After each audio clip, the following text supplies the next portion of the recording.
Hello friends, তো আমি আবারও চলে এসেছি আর একটা রেসিপি নিয়ে। আজকে বানাবো চিলি ফিশ। তো দেখে নাও, এখানে আমি ভেটকি নিয়ে নিয়েছি। ভেটকি মাছ এখানে আমি নিয়ে নিয়েছি পিস করে কেটে, চৌকো পিস করেছি।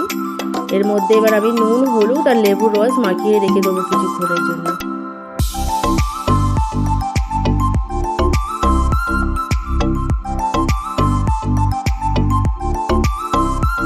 তো আমি এখানে লেবু, নুন আর হলুদ মাখিয়ে জল ঝরিয়ে নিয়েছি মাছটা।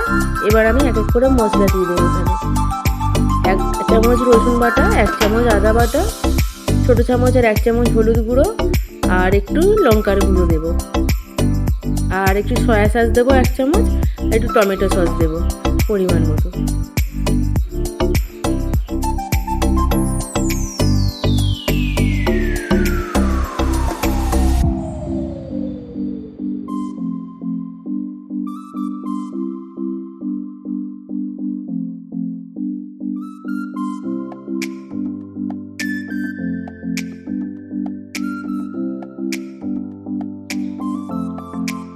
তারপর এখানে একটু কর্নফ্লাওয়ার দিয়ে দেব, দিয়ে তারপর আমি ম্যারিনেট করে নেব ভালো করে।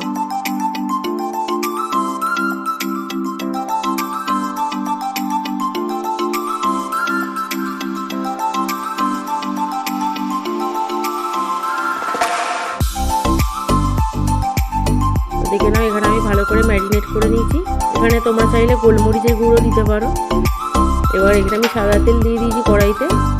ডিম আর দিলাম না, শুধু কর্নফ্লাওয়ার দিয়ে আমি করে নেব। তোমরা চাইলে ডিমও দিতে পারো।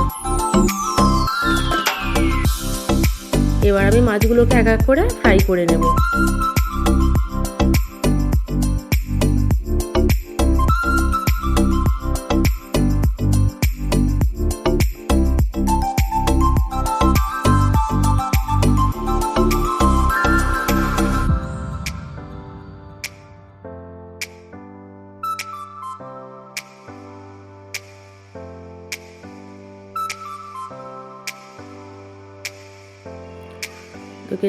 দেখে নাও, আমার মাছগুলো ফ্রাই হয়ে গেছে। এরকমভাবে ফ্রাই করে নেব।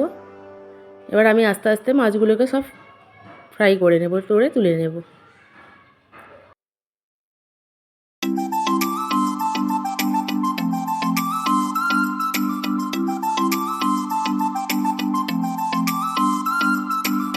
তো দেখে নাও, আমার ফ্রাই হয়ে গেছে। এবার আমি ওই তেলের মধ্যেই একটু তেজপাতা দিয়ে দিলাম, দিয়ে আর এখানে চৌকো পিসে ক্যাপসিকাম আর পেঁয়াজ কেটে নিয়েছিলাম, ওটাকে দিয়ে দিলাম কড়াইতে। হালকা করে একটু নেড়ে চেড়ে মশলা দেবো একটু। এখানে একটু আদা দিলাম, একটু রসুন দিলাম, একটু হলুদ গুঁড়ো দিলাম, আর একটু জল দিয়ে দিলাম। মশলাটা না হলে ভালো লাগবে না, কড়াইতে দিলে পুড়ে যাবে। তো এটাকে এবার আমি একটু কষিয়ে নেব।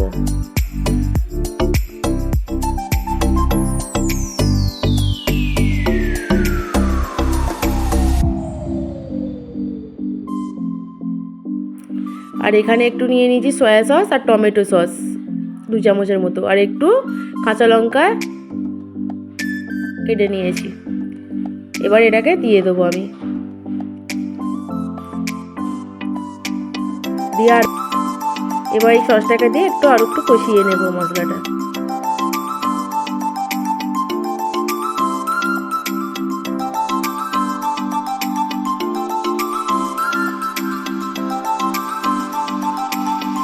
তোমার ভালোভাবে মশলাটা কষানো হয়ে গেছে। এবার এখানে আমি একটু রেড চিলি পাউডার দিয়ে দেবো কালারের জন্য।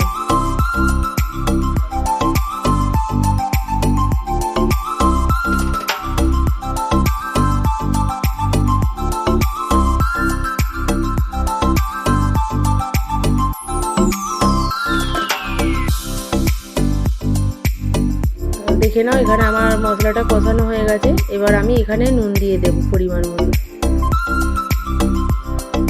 দিয়ে এখানে একটু আমি কর্নফ্লাওয়ার নিয়ে নিয়েছি, ওর মধ্যে একটু জল দিয়ে দিলাম আমি।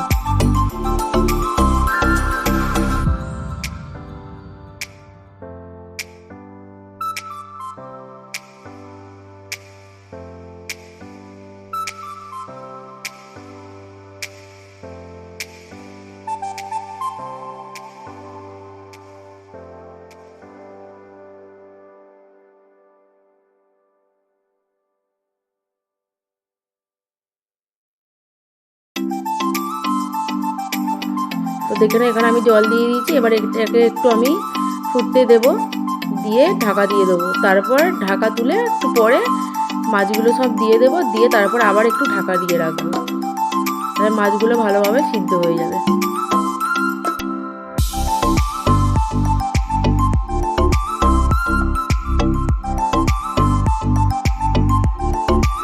ওদিকে না এখানে আমার রেডি হয়ে গেছে।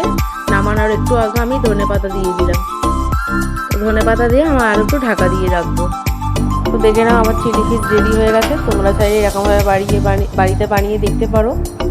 তো আমার চ্যানেলটা সাবস্ক্রাইব করে দিও, লাইক কমেন্ট করে দিও। Thank you.